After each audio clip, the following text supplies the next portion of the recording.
Sueños de rock y acero 1981. El sol de marzo se filtraba a través de las ventanas empañadas del estudio de grabación Sunset Sound en Hollywood, California. Era 1981, y el aire olía a cigarrillos, café frío y la electricidad de los amplificadores que habían estado encendidos toda la noche. En una esquina del estudio, 4 jóvenes músicos ajustaban sus instrumentos con la precisión de quienes sabían que estaban a punto de cambiar sus vidas para siempre. Thunder Road, así se llamaban, y tenían apenas entre 19 y 23 años.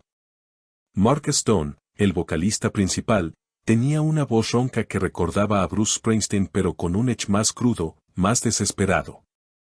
Sus ojos azules reflejaban la determinación de alguien que había crecido en las calles de Detroit, donde el sonido del rock se mezclaba con el rugido de las fábricas de automóviles. A su lado, Danny Lightning Rodríguez manejaba la guitarra principal con una destreza que hacía que veteranos músicos de Los Ángeles voltearan a verlo tocar en los clubs de Sunset Strip. El bajista, Tommy Chun, era el cerebro musical del grupo. Hijo de inmigrantes taiwaneses que habían llegado a San Francisco en los años 60, Tommy había encontrado en el rock una forma de expresar su identidad estadounidense mientras honraba la disciplina y dedicación que sus padres le habían inculcado. Y finalmente, detrás de la batería, estaba Jake Morrison, un chico de las montañas de Colorado que podía hacer que su kit sonara como una tormenta o como un susurro, dependiendo de lo que la canción necesitara. La mañana del 15 de marzo de 1981, los 4 estaban reunidos en el estudio no para grabar, sino para una reunión que cambiaría todo. Su manager, Robert Big Bob Patterson, un hombre corpulento de 45 años con conexiones en toda la industria musical, había llegado con noticias que haría que sus corazones se aceleraran como los solos de guitarra de Danny. «Chicos», dijo Big Bob, encendiendo su 10º cigarrillo del día aunque apenas eran las 10 de la mañana, «tengo algo que va a volarles la mente». ¿Recuerdan esa demo que grabaron el mes pasado? ¿Lightning in the Distance? Bueno, llegó a las manos correctas. Marcus se enderezó en su silla. Durante meses habían estado tocando en clubs pequeños por toda California, construyendo una base de fans leales pero soñando con algo más grande. Habían visto cómo bandas como Journey habían pasado de tocar en bares de San Francisco a llenar estadios, y sabían que tenían el talento para hacer lo mismo. Atlantic Records quiere firmarlos, continuó Big Bob, y el silencio que siguió fue tan pesado como el aire antes de una tormenta eléctrica. Pero hay más. Quieren que abran para Foreigner en su gira de primavera. El primer show es en 3 días en el Madison Square Garden. Tommy dejó caer su bajo al suelo con un ruido sordo. Jake había dejado de respirar por completo. Danny simplemente sonrió esa sonrisa que había conquistado a medio Sunset Strip. Pero Marcus, siendo el líder natural del grupo, fue quien habló primero. ¿Estás hablando en serio, Bob?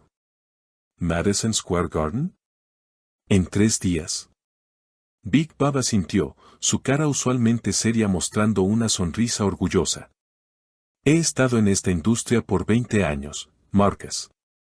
He visto bandas talentosas que nunca llegan a ningún lado porque no tienen la oportunidad correcta en el momento correcto.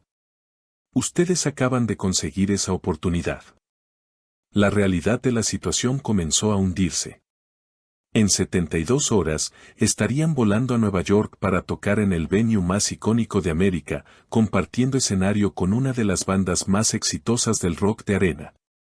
Era exactamente el tipo de oportunidad que habían estado esperando, el tipo de momento que separa a las bandas de garaje de las leyendas del rock.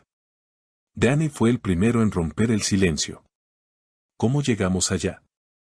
No es como si pudiéramos simplemente subir a una van y manejar por 3 días. Ahí está la parte realmente buena, dijo Big Bob, claramente disfrutando el momento. Atlantic está enviando un jet privado. Van a volar desde el aeropuerto de Burbank directo a Teterboro en New Jersey. Primera clase todo el camino. Para estos 4 jóvenes que habían crecido en familias de clase trabajadora, la idea de volar en un jet privado era tan surreal como tocar en el Madison Square Garden. Tommy recordó cómo sus padres habían ahorrado durante meses solo para poder comprar sus primeros instrumentos musicales. Jake pensó en su padre, un minero en Colorado que trabajaba turnos dobles para mantener a la familia a flote. Marcus visualizó a su madre, una mesera en un diner de Detroit que había criado a 3 hijos sola después de que su padre los abandonara. «Esto va a cambiar todo, ¿verdad?», preguntó Jake, su voz apenas un susurro. Big Bob se acercó y puso una mano paternal en el hombro del joven baterista. «Jake, después de este show, nada va a ser igual. Van a estar en el mapa. Las estaciones de radio van a querer tocar su música. Los promotores van a querer reservarlos. Los fans van a conocer sus nombres». Durante las siguientes 48 horas, Thunder Road se preparó como soldados antes de una batalla. Ensayaron su set de apertura hasta que cada nota, cada transición, cada momento de silencio fuera perfecto. Marcus trabajó en su presencia escénica, sabiendo que tenía que conquistar a 20,000 personas que habían venido a ver a Foreigner, no a una banda desconocida de California. Danny ajustó su equipo meticulosamente, verificando cada cable, cada pedal, cada setting en su amplificador. Sabía que en un venue como Madison Square Garden, el más mínimo problema técnico podría arruinar su gran oportunidad. Tommy estudió el plano del escenario, calculando dónde posicionarse para maximizar la interacción con la audiencia sin interferir con la banda principal. La mañana del 18 de marzo amaneció clara y fría en Los Ángeles. Los 4 miembros de Thunder Road se encontraron en el aeropuerto de Burbank a las 7 de la mañana, cada uno cargando su equipaje personal y sus instrumentos más preciados. El jet privado los esperaba en la pista, un Learjet 35 blanco y plateado que brillaba bajo el sol matutino de California. El piloto, Captain Richard Rick Morrison, sin relación con Jake, a pesar del apellido, era un veterano de 52 años con más de 15,000 horas de vuelo.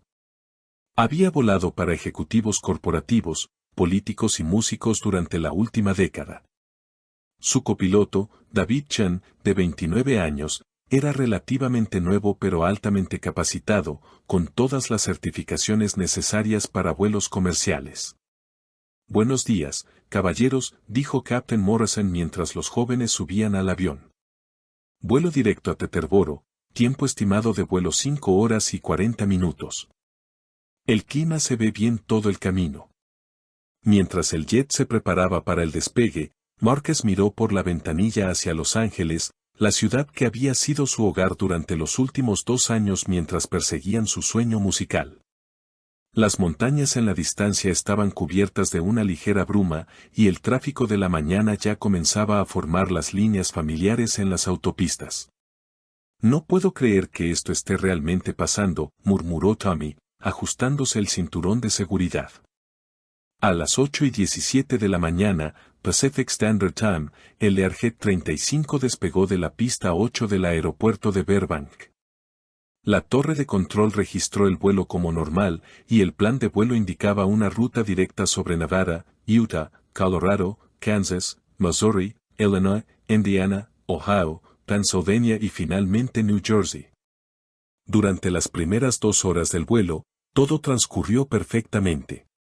Los músicos alternaron entre repasar sus canciones mentalmente, dormir para recuperarse de las noches de ensayo intenso, y simplemente absorber la realidad de que estaban volando hacia su gran oportunidad. Captain Morrison mantuvo comunicación regular con los controladores de tráfico aéreo, reportando su posición y altitud según el protocolo estándar.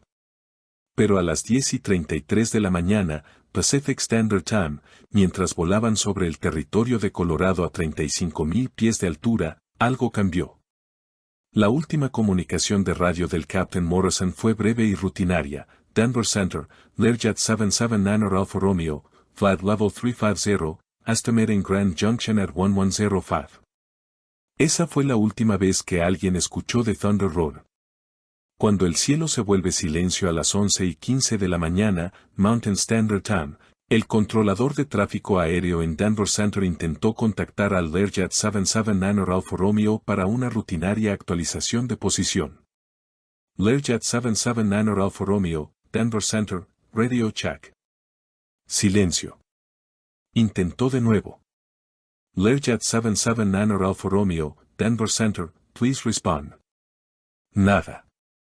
En los controles de tráfico aéreo, el silencio de radio no es inmediatamente motivo de pánico. Los radios fallan, los pilotos se distraen, hay interferencias atmosféricas. El controlador, un veterano de 15 años llamado Michael Torres, siguió el protocolo estándar. Intentó contactar al vuelo cada 5 minutos durante la siguiente media hora. A las 11:50 de la mañana, cuando ningún otro avión en el área reportaba problemas de comunicación, Torres escaló la situación. El Learjet había desaparecido no solo del radio, sino también del radar. En algún punto sobre las montañas rocosas de Colorado, un avión que transportaba a 4 jóvenes músicos con sueños de rock and roll simplemente se había desvanecido del cielo. La máquina de búsqueda y rescate se activó inmediatamente.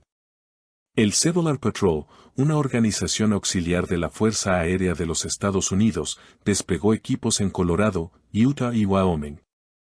Aviones de reconocimiento comenzaron a peinar las vastas extensiones de montañas, cañones y bosques donde el Learjet podría haber caído. En Los Ángeles, Big Bob Patterson recibió la llamada que cambiaría su vida para siempre. Estaba en su oficina, preparando promocionales para cuando Thunder Road regresara triunfalmente de Nueva York, cuando su teléfono sonó a las 12:30 del mediodía. Mr. Patterson. Soy Captain James Wilson del Rescue Coordination Center en Colorado. Necesito hablar con usted sobre el vuelo que transportaba a su banda esta mañana. Las palabras que siguieron se sintieron como si vinieran de una pesadilla. Avión desaparecido. Sin contacto de radio. Búsqueda en progreso. Big Bob, un hombre que había navegado las aguas traicioneras de la industria musical durante 2 décadas, se encontró completamente sin palabras por primera vez en su vida adulta. Su primera llamada fue a Atlantic Records. Su segunda, a los familiares de los músicos. En Detroit, Sandra Stone estaba preparando el almuerzo en la pequeña cocina de su apartamento cuando sonó el teléfono. Marcus la llamaba religiosamente todos los domingos, pero era miércoles, así que sabía que algo era diferente antes de responder. Mrs. Stone. Soy Bob Patterson, el manager de Marcus. Necesito hablar con usted sobre algo muy importante. Sandra Stone, una mujer que había trabajado dobles turnos como mesera para criar a 3 hijos sola, había desarrollado un instinto para las malas noticias. El tono de voz de Big Bob le dijo todo lo que necesitaba saber antes de que él pronunciara las palabras. En San Francisco, los padres de Tommy Chan recibieron una llamada similar.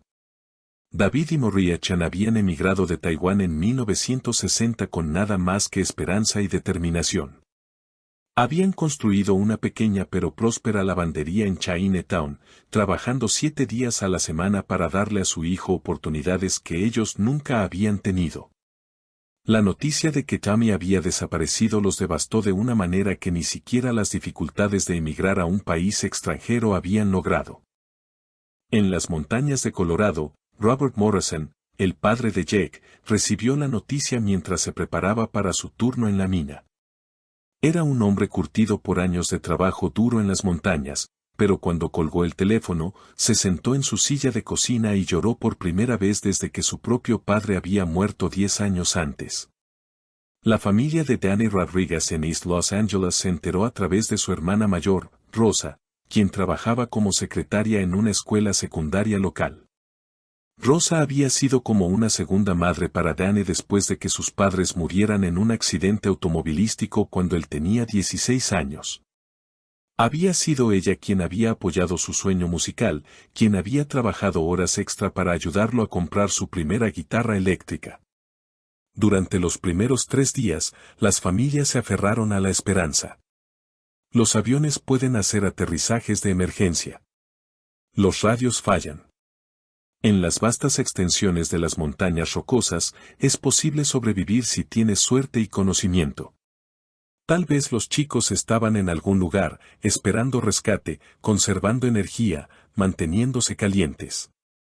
El equipo de búsqueda y rescate fue masivo. Más de 200 voluntarios del Civil Patrol, equipos de la Guardia Nacional de Colorado, grupos de montañismo locales, e incluso algunos fans de rock que habían escuchado las noticias se unieron al esfuerzo. Helicópteros recorrían cañones que nunca habían sido completamente cartografiados. Equipos a pie escalaban picos que la mayoría de la gente solo había visto en postales. Captain Sarah Mitchell, una piloto del Civil Patrol con 20 años de experiencia en búsqueda y rescate, dirigió muchas de las misiones aéreas.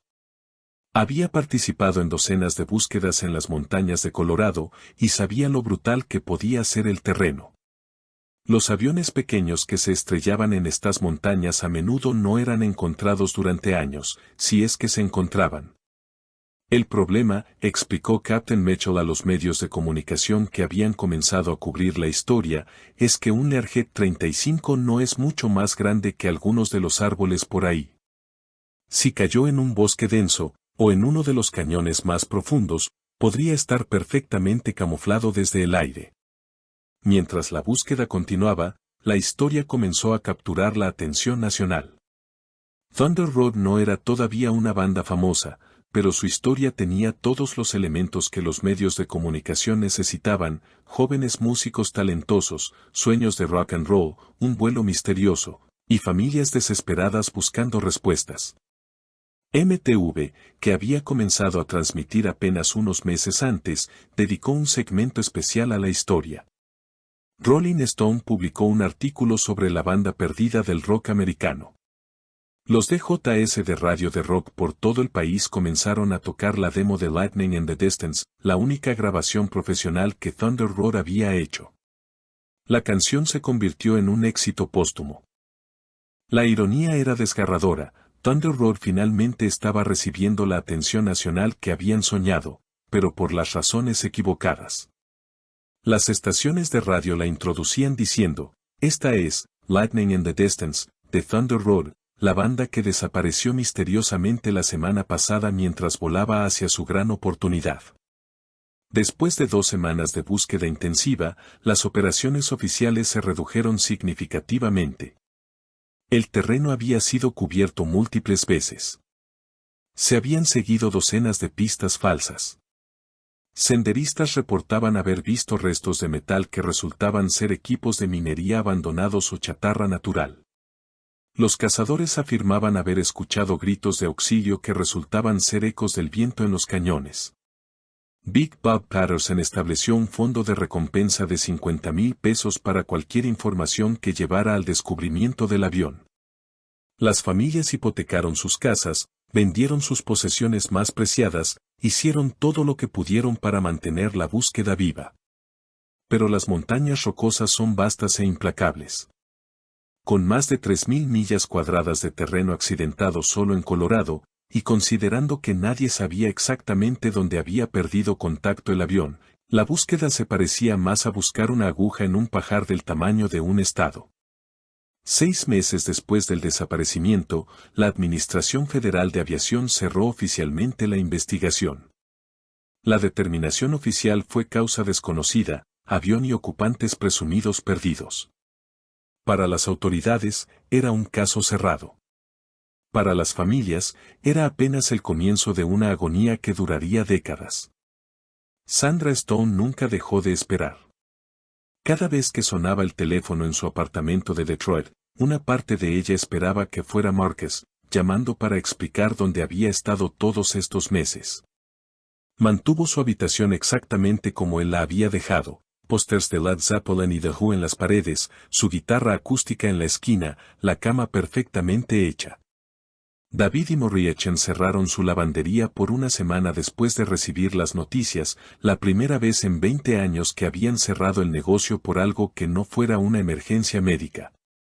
Cuando reabrieron, colgaron una foto de Tommy con su bajo en la ventana frontal, junto a un letrero en inglés y chino que decía: si tienes información sobre nuestro hijo, por favor contacta a la familia Chen. En las montañas de Colorado, Robert Morrison tomó licencia sin pago de la mina y pasó sus propios días buscando. Conocía estas montañas mejor que la mayoría de la gente conocía sus propios barrios. Durante meses, cada fin de semana, escalaba picos y exploraba cañones, llevando binoculares y un radio de alta frecuencia, esperando encontrar alguna señal de su hijo. Rosa Rodríguez se convirtió en el centro de comunicación no oficial para las familias.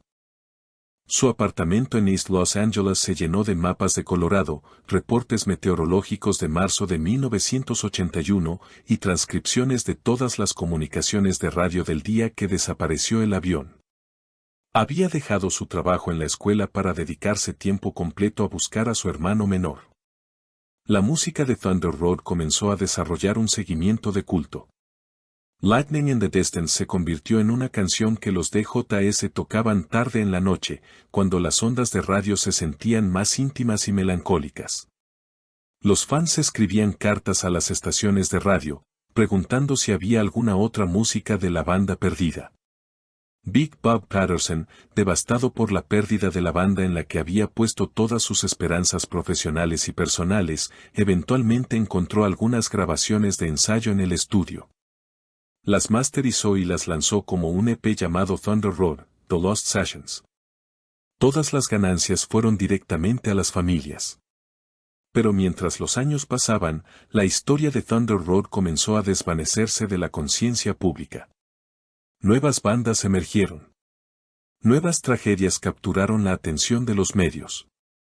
MTV comenzó a tocar videos de música nueva en lugar de contar historias sobre músicos desaparecidos. Para 1985, solo las familias y un pequeño grupo de fans dedicados recordaban activamente a Thunder Road. Las estaciones de radio mainstream habían dejado de tocar Lightning in the Distance. Los artículos de periódicos sobre la búsqueda habían sido archivados y olvidados. Pero las familias nunca se rindieron. Sandra Stone siguió manteniendo un vigil silencioso en Detroit. Los Chen continuaron operando su lavandería, pero nunca quitaron la foto de Tommy de la ventana. Robert Morrison seguía explorando las montañas cada oportunidad que tenía. Rosa Rodríguez había convertido la búsqueda de su hermano en su propósito de vida. Pasaron los años, 1985, 1990, 1995. La industria musical cambió completamente. El grunge reemplazó al arena rock. MTV dejó de tocar videos musicales. El mundo se movió hacia adelante, pero en 4 hogares en América, el tiempo se había detenido en marzo de 1981. Décadas de silencio para 1999, habían pasado 18 años desde que Thunder Road desapareció en algún lugar sobre las montañas rocosas. El mundo había cambiado de maneras que los 4 jóvenes músicos nunca podrían haber imaginado. El Internet había conectado al planeta de formas revolucionarias. La música se descargaba digitalmente. Los teléfonos celulares eran comunes. Y la generación que había crecido con MTV estaba criando a sus propios hijos. Sandra Stone ahora tenía 52 años. Los años de trabajar como mesera en el diner de Detroit mientras criaba a 3 hijos y después lidiaba con la desaparición de Marcus habían dejado sus marcas en su rostro y sus manos, pero no habían quebrado su espíritu. Se había casado de nuevo en 1987 con Bill Henderson, un mecánico gentil que entendía que una parte del corazón de Sandra siempre estaría esperando noticias de su hijo perdido. El cuarto de Marcus permanecía intacto, aunque Sandra ahora lo usaba como oficina donde coordinaba lo que había comenzado como búsquedas familiares y se había convertido en una red nacional de familias con seres queridos desaparecidos. Había aprendido a usar una computadora, había creado uno de los primeros sitios web dedicados a personas desaparecidas, y se había convertido en una defensora respetada de las familias afectadas por tragedias de aviación. Su sitio web, thunderroadmemorial.com, había crecido hasta incluir no solo información sobre su hijo y sus compañeros de banda, sino recursos para otras familias enfrentando pérdidas similares. Sandra había aprendido que el dolor compartido se vuelve más llevadero, y había construido una comunidad de apoyo que se extendía desde coast hasta coast. En San Francisco, David y Maria Chen habían envejecido considerablemente.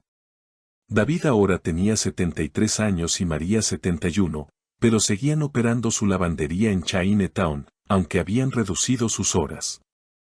Su hijo mayor, Michael, un ingeniero de software exitoso, había ofrecido múltiples veces ayudarlos financieramente para que pudieran retirarse, pero ellos se negaban. La lavandería era donde Tommy los visitaba cada día después de la escuela. Era donde había practicado el bajo en el sótano. Era donde esperarían si algún día él regresaba. La foto de Tommy seguía en la ventana frontal, aunque el sol de 18 años la había descolorido significativamente. Clientes regulares de la lavandería sabían la historia, y ocasionalmente alguien nuevo preguntaba sobre el joven con el bajo en la foto.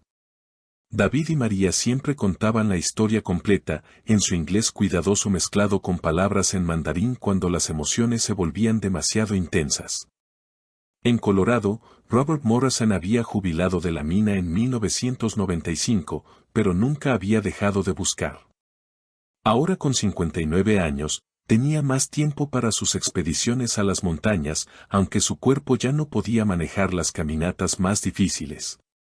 Había formado un grupo informal de voluntarios, principalmente jubilados y entusiastas del aire libre, que continuaban explorando áreas remotas de las montañas rocosas durante los meses de verano.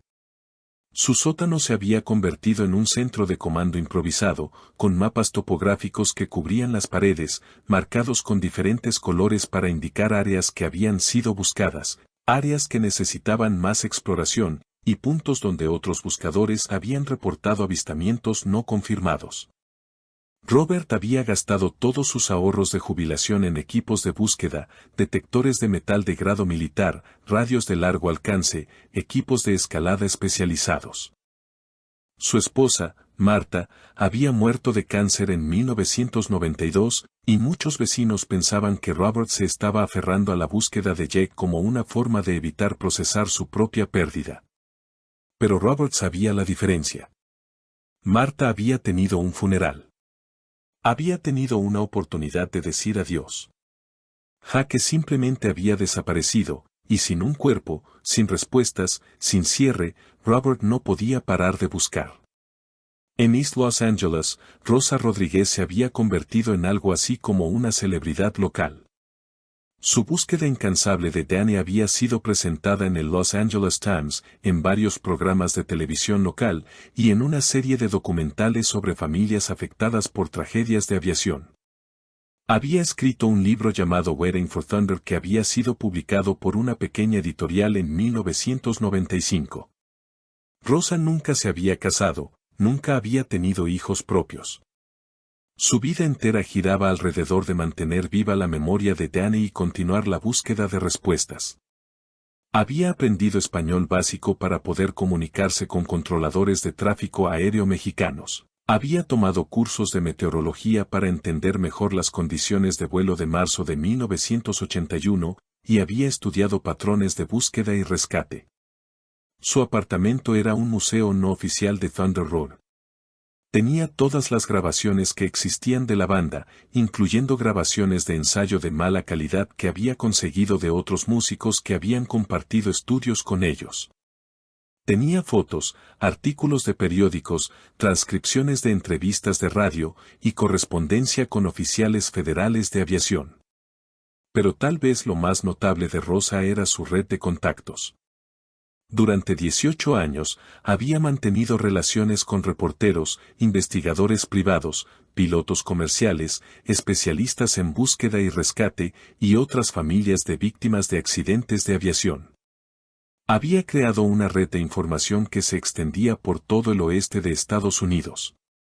Esta red había resultado en docenas de expediciones de búsqueda a lo largo de los años.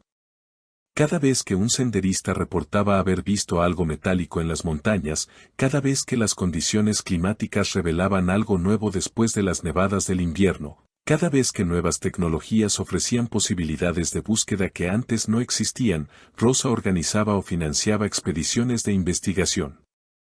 En 1995, cuando los sistemas GPS se volvieron disponibles para uso civil, Rosa había sido una de las primeras en adoptar la tecnología para búsquedas.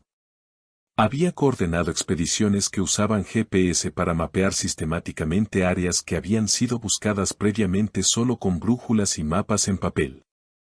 Aunque estas expediciones no habían encontrado el avión, habían eliminado metódicamente miles de acres de terreno como posibles sitios de accidente. En 1997, cuando los detectores de metal se volvieron más sofisticados y portátiles, Rosa había comprado equipos de grado profesional y había entrenado a voluntarios en su uso. Habían encontrado todo tipo de chatarra histórica en las montañas, equipos de minería del siglo XIX, partes de automóviles que habían sido empujados por barrancos, incluso fragmentos de un bombardero B-24 que se había estrellado durante la Segunda Guerra Mundial, pero nada de Learjet. El aspecto más frustrante para las familias era la falta de cooperación oficial. Para 1999, la investigación federal había estado cerrada durante más de 17 años. Los archivos estaban sellados. Los investigadores originales se habían jubilado o habían muerto.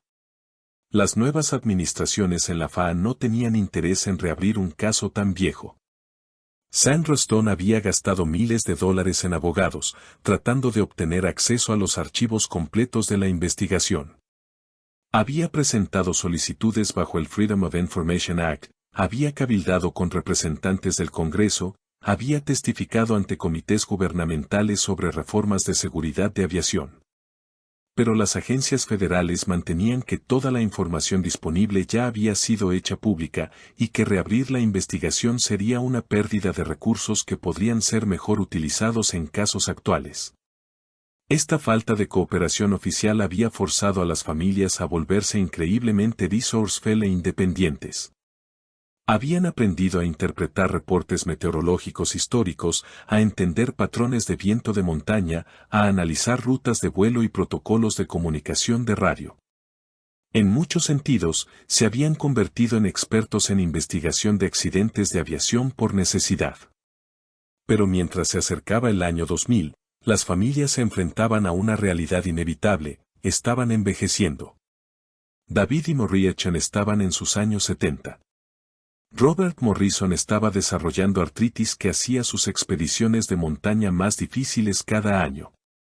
Sandra Stone había comenzado a experimentar problemas de salud relacionados con décadas de estrés y trabajo excesivo. La pregunta que ninguno quería enfrentar era, ¿qué pasaría con la búsqueda cuando ya no estuvieran físicamente capaces de continuarla? Sus otros hijos habían crecido, se habían casado, habían comenzado sus propias familias. Entendían la importancia de la búsqueda para sus padres, pero no sentían la misma compulsión de dedicar sus vidas a ella. Rosa Rodríguez, sin hijos propios, había comenzado a entrenar a voluntarios más jóvenes, pasando sus conocimientos y contactos a una nueva generación de buscadores. Había establecido una pequeña fundación sin fines de lucro llamada Thunder Road Search Foundation que podría continuar el trabajo después de que ella ya no pudiera hacerlo. Pero en sus momentos más privados, las 4 familias habían comenzado a aceptar la posibilidad de que nunca encontrarían respuestas. Tal vez Thunder Road permanecería para siempre como una de esas tragedias no resueltas que ocasionalmente aparecen en documentales sobre misterios no resueltos. Tal vez sus seres queridos se habían convertido simplemente en leyenda, como Amelia Earhart o los pasajeros del vuelo MH370. Sin embargo, ninguno de ellos podía parar completamente. Incluso si las búsquedas activas se volvían menos frecuentes, incluso si las llamadas telefónicas entre las familias espaciaban más, incluso si los sitios web se actualizaban menos regularmente, la esperanza persistía. Una parte pequeña pero indestructible de cada uno de ellos seguía creyendo que algún día, de alguna manera, encontrarían respuestas. Lo que ninguno de ellos sabía era que esas respuestas estaban a menos de un año de distancia. Las profundidades revelan sus secretos. El 14 de septiembre del 2000, el USS Nevada, un submarino de ataque nuclear de clase Los Ángeles de la Marina de Estados Unidos, estaba conduciendo ejercicios de entrenamiento rutinarios en aguas profundas al oeste de la costa de California. La misión era parte de un programa de entrenamiento que preparaba a las tripulaciones para operaciones en diversas profundidades oceánicas y condiciones de navegación. El comandante James Jem Bradford, un veterano de 23 años de la Marina con experiencia en operaciones submarinas en el Pacífico y el Atlántico, dirigía los ejercicios desde la sala de control. A las 14:30 horas, durante una rutina de entrenamiento de sonar a profundidad máxima, el operador de sonar Seaman First Class Michael Torres detectó algo inusual en el fondo oceánico. «Comandante», dijo Torres, ajustando sus auriculares y mirando la pantalla de sonar con concentración, «estoy recibiendo una señal de retorno que no coincide con las características del fondo marino en esta área». Bradford se acercó a la estación de sonar. Durante más de 2 décadas en submarinos, había aprendido a confiar en las observaciones de sus operadores de sonar. Estos hombres pasaban horas escuchando los sonidos del océano, y podían detectar anomalías que la mayoría de la gente nunca notaría. «¿Qué tipo de anomalía?», preguntó Bradford. «Parece ser un objeto de metal, señor.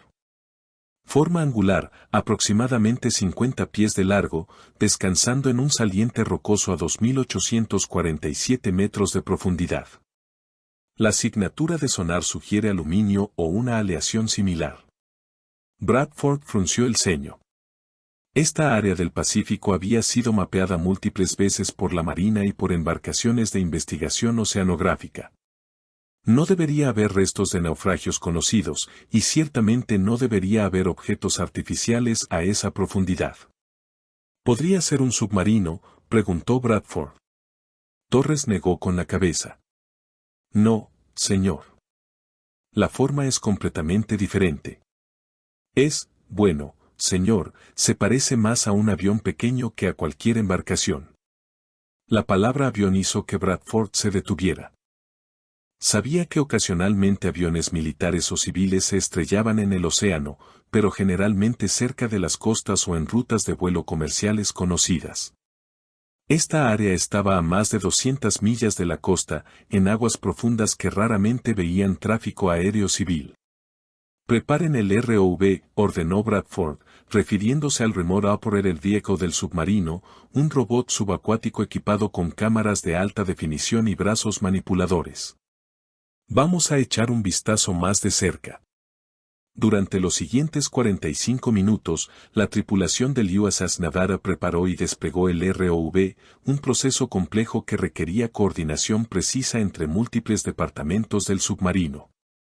El robot fue bajado lentamente hacia el fondo oceánico, sus cámaras transmitiendo imágenes en tiempo real a la sala de control. A las 15:47 horas, las cámaras del ROV revelaron algo que dejaría a la tripulación del submarino sin palabras. Descansando en un saliente rocoso en el fondo del Pacífico, parcialmente cubierto por 19 años de sedimento marino pero aún claramente reconocible, estaba la fuselaje de un jet privado pequeño. El ala derecha había sido arrancada, probablemente durante el impacto, pero el casco principal estaba relativamente intacto. Más importante, en el lado del fuselaje, bajo capas de crecimiento marino, eran visibles los números de identificación N779AR. «Jesús», murmuró Torres. «Comandante, ¿no es ese el avión que desapareció hace años? ¿La banda de rock?». Bradford se había unido a la Marina directamente después de la universidad en 1982, un año después de que Thunder Road desapareciera. Recordaba vagamente la historia, había sido noticia nacional durante semanas, pero nunca había conectado que podría estar relacionada con un avión en el fondo del océano. «Lieutenant Williams», ordenó Bradford al oficial de comunicaciones, «necesito que contacte inmediatamente a Fleet Command y requiera acceso a bases de datos de aeronaves civiles desaparecidas. Específicamente, quiero información sobre cualquier Learjet que haya desaparecido en los últimos 25 años con la identificación November 779 Alfa Romeo». Durante las siguientes 2 horas, mientras el ROV continuaba filmando el sitio del accidente desde múltiples ángulos, las comunicaciones entre el USS Nevada y varios comandos de la Marina produjeron información que confirmaría lo que ya sospechaban. N779AR era efectivamente el Learjet 35 que había desaparecido el 18 de marzo de 1981, transportando a los 4 miembros de Thunder Road desde Los Ángeles hacia Nueva York. El avión había sido reportado perdido en algún lugar sobre las montañas rocosas de Colorado, pero aparentemente había viajado mucho más lejos de lo que cualquiera había imaginado. La pregunta inmediata era, ¿cómo había llegado un avión que se suponía había caído en Colorado al fondo del Océano Pacífico a más de 200 millas de la costa? El Lieutenant Commander Sarah Chen, la oficial de navegación del USS Nevada, sin relación con Tommy Chen de Thunder Road, aunque la coincidencia sería notada más tarde por los medios, comenzó inmediatamente a trazar posibles rutas de vuelo que podrían explicar la discrepancia. Comandante, reportó Chen después de 2 horas de análisis, basándome en los datos de viento de marzo de 1981 y las capacidades de combustible de un Learjet 35, es posible que el avión haya desviado de su plan de vuelo original. Si experimentaron una emergencia sobre Colorado pero pudieron mantener altitud, teóricamente podrían haber intentado llegar a un aeropuerto de la costa oeste. Bradford asintió. Como piloto certificado además de oficial naval, entendía que en situaciones de emergencia, los pilotos a menudo tomarían decisiones que podrían parecer irracionales en retrospectiva pero que tenían sentido en el momento. ¿Qué aeropuertos habrían sido accesibles?, preguntó. Los Angeles International, San Francisco, Oakland, incluso San Diego, respondió Chen. Si perdieron comunicaciones de radio pero mantuvieron control del avión, el protocolo habría sido dirigirse al aeropuerto más cercano conocido. La teoría comenzaba a formarse. En lugar de estrellarse inmediatamente en Colorado, el Learjet había experimentado algún tipo de emergencia que había inhabilitado sus radios pero no había comprometido inmediatamente su capacidad de vuelo. Los pilotos, siguiendo procedimientos de emergencia, habrían intentado regresar a territorio familiar, Los Ángeles, donde habían despegado.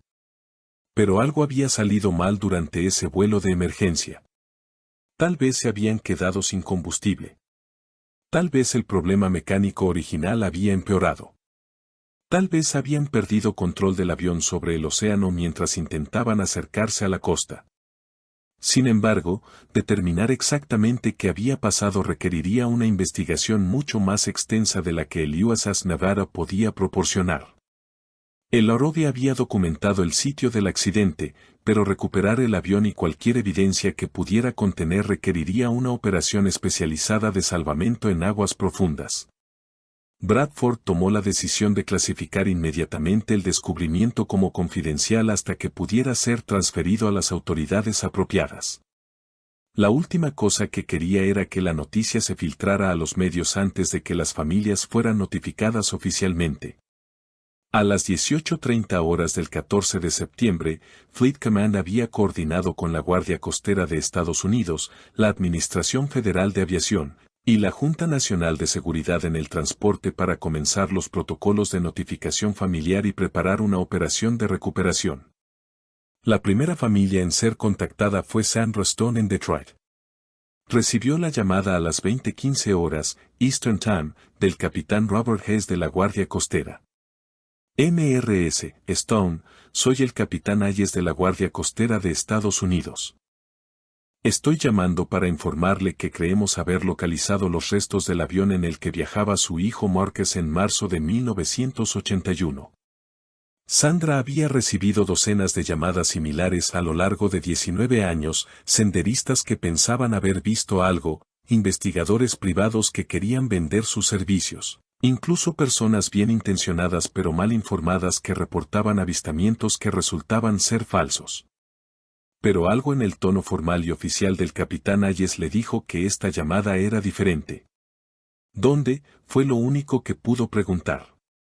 En el fondo del Océano Pacífico, aproximadamente 200 millas al oeste de Los Ángeles. Un submarino naval localizó los restos durante ejercicios de entrenamiento. Las palabras no tenían sentido para Sandra. El Pacífico estaba en la dirección opuesta de donde se suponía que Marcus había estado viajando. ¿Cómo podía estar en el océano cuando se suponía que había caído en las montañas? Llamadas similares se hicieron a las familias Chen en San Francisco, a Robert Morrison en Colorado y a Rosa Rodríguez en Los Ángeles. Cada conversación siguió un patrón similar: sorpresa inicial, confusión sobre la ubicación, Y finalmente una mezcla de alivio de que finalmente habían encontrado respuestas y tristeza renovada al confirmar que sus seres queridos habían muerto. Rosa Rodríguez, sin embargo, tuvo una reacción diferente. Después de colgar el teléfono con la guardia costera, inmediatamente comenzó a hacer sus propias llamadas. Sus 19 años de investigación de la desaparición la habían convertido en una experta en procedimientos de accidentes de aviación, y sabía que la recuperación del avión revelaría mucho más que simplemente la confirmación de las muertes. Las cajas negras, le dijo a Sandra Stone durante una conferencia telefónica que organizó esa noche entre las 4 familias. Si el avión está relativamente intacto, las cajas negras podrían estar intactas también. Finalmente podremos saber qué pasó. Durante los siguientes 2 meses, la Marina coordinó una operación de salvamento en aguas profundas que rivalizaba en complejidad con algunas misiones de recuperación de submarinos. El USS Nevada regresó al sitio del accidente, esta vez acompañado por el USS Grasp, un buque de salvamento especializado equipado con submersibles de aguas profundas y grúas capaces de levantar objetos desde el fondo oceánico. La operación de recuperación fue documentada extensivamente, no solo para propósitos investigativos sino también porque representaba uno de los salvamentos de aviación civil más profundos jamás intentados. Medios de comunicación de todo el mundo siguieron la historia, convirtiendo la tragedia de Thunder Road en noticia internacional por segunda vez. El 23 de noviembre del 2000, después de 5 semanas de trabajo meticuloso, los restos del Learjet N-779 fueron levantados del fondo del Pacífico. La operación de recuperación había costado más de 2 millones de pesos, pagados conjuntamente por la Marina, la FAA, y donaciones privadas organizadas por las familias. Cuando los restos fueron transportados a la base naval de Long Beach para investigación, las familias finalmente pudieron ver el avión que había llevado a sus seres queridos. Era un momento que habían imaginado durante 19 años, pero nada había podido prepararlos para la realidad de ver los restos físicos. El fuselaje estaba abollado y corroído, cubierto de percebes y otros organismos marinos. Las ventanas estaban rotas o ausentes. El ala derecha había sido arrancada completamente. Pero la estructura principal estaba lo suficientemente intacta como para que los investigadores pudieran acceder al interior. Dentro del avión, los investigadores encontraron los restos de 6 personas, los 4 miembros de Thunder Road, el piloto Captain Morrison y el copiloto David Chun. También encontraron los instrumentos de la banda, todavía asegurados en sus cases aunque dañados por décadas de exposición al agua salada. Pero el descubrimiento más importante estaba en la cabina. Ambas cajas negras, el Flight Data Recorder y el Cockpit Voice Recorder, estaban intactas y funcionando cuando el avión se hundió. Después de 19 años en el fondo del océano, no había garantía de que los datos fueran recuperables, pero los especialistas en la NTSB eran optimistas. El análisis de las cajas negras tomaría varios meses más, pero cuando los resultados finalmente estuvieron disponibles en marzo de 2001, exactamente 20 años después del accidente, revelaron una historia que nadie había anticipado. El vuelo había procedido normalmente durante las primeras 2 horas. Las comunicaciones con el control de tráfico aéreo habían sido rutinarias. El clima era claro. No había indicaciones de problemas mecánicos o dificultades de navegación. Pero a las 10:33 de la mañana, Mountain Time, exactamente cuando el avión había perdido contacto de radio, los instrumentos de vuelo habían detectado un fallo crítico en el sistema hidráulico principal. El fallo no había sido catastrófico inmediatamente, pero había comprometido la capacidad de los pilotos para controlar completamente el avión. Captain Morrison, siguiendo procedimientos de emergencia, había intentado comunicarse con Denver Center para declarar una emergencia, pero el mismo fallo hidráulico había dañado los sistemas de radio.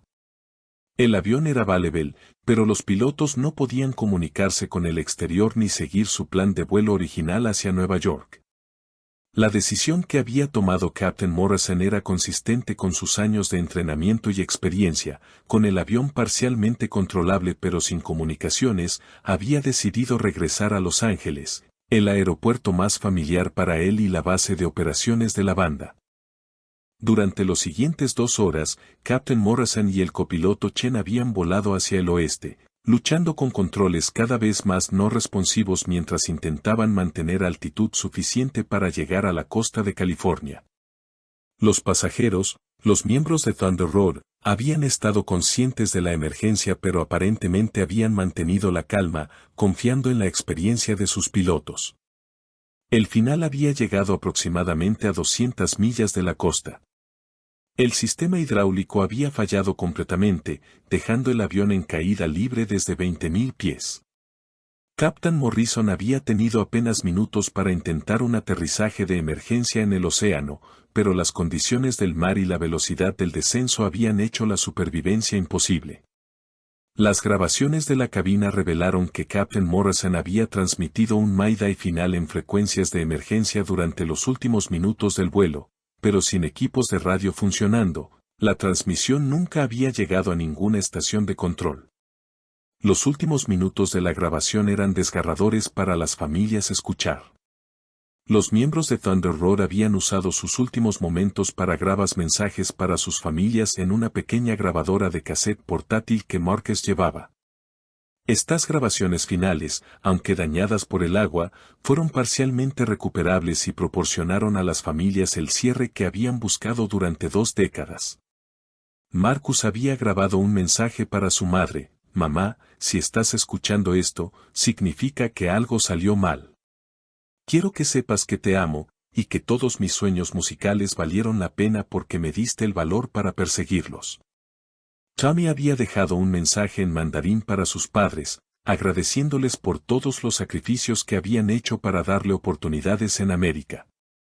Jack había grabado un mensaje para su padre, pidiendo que siguiera explorando las montañas que tanto amaban juntos, solo que ahora lo hiciera en memoria de ambos.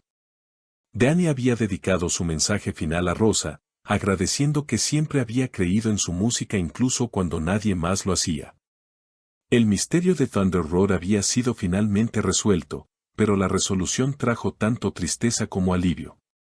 Las familias finalmente tenían respuestas, finalmente podían enterrar a sus seres queridos, finalmente podían comenzar el proceso de verdadero duelo que había estado suspendido durante 20 años. Pero también había una profunda ironía en la historia. Thunder Road había estado volando hacia su gran oportunidad cuando el destino intervino. Habían estado a horas de tocar en el Madison Square Garden, de firmar con Atlantic Records, de realizar todos los sueños que habían alimentado durante años de tocar en clubs pequeños y estudios de grabación. Sin embargo, su música había vivido más allá de ellos. Lightning in the Distance se había convertido en un clásico del rock, tocado regularmente en estaciones de radio de rock clásico. Sus otras grabaciones, lanzadas póstumamente, habían influenciado a una generación de músicos jóvenes. Thunder Road había logrado una forma de inmortalidad musical, aunque no de la manera que habían esperado. En una ceremonia memorial en Long Beach el 18 de marzo de 2001, exactamente 20 años después del accidente, las 4 familias finalmente pudieron decir adiós. Los restos de los 6 hombres fueron enterrados en un cementerio con vista al Océano Pacífico, con lápidas que incluían letras de Lightning in the Distance. Sandra Stone, ahora con 54 años, habló en la ceremonia: «Durante 20 años, esperamos respuestas. Durante 20 años, esperamos que nuestros hijos regresaran a casa. Hoy, finalmente pueden descansar en paz, y nosotros podemos comenzar a encontrar paz también». La historia de Thunder Road se convirtió en el tema de un documental ganador del Emmy, múltiples libros, y un musical de Broadway. Pero para las familias, la parte más importante de la historia ya había terminado. Después de 2 décadas de búsqueda, finalmente tenían sus respuestas. El océano había guardado sus secretos durante 19 años, pero finalmente los había revelado. Sandra Road había encontrado su camino a casa.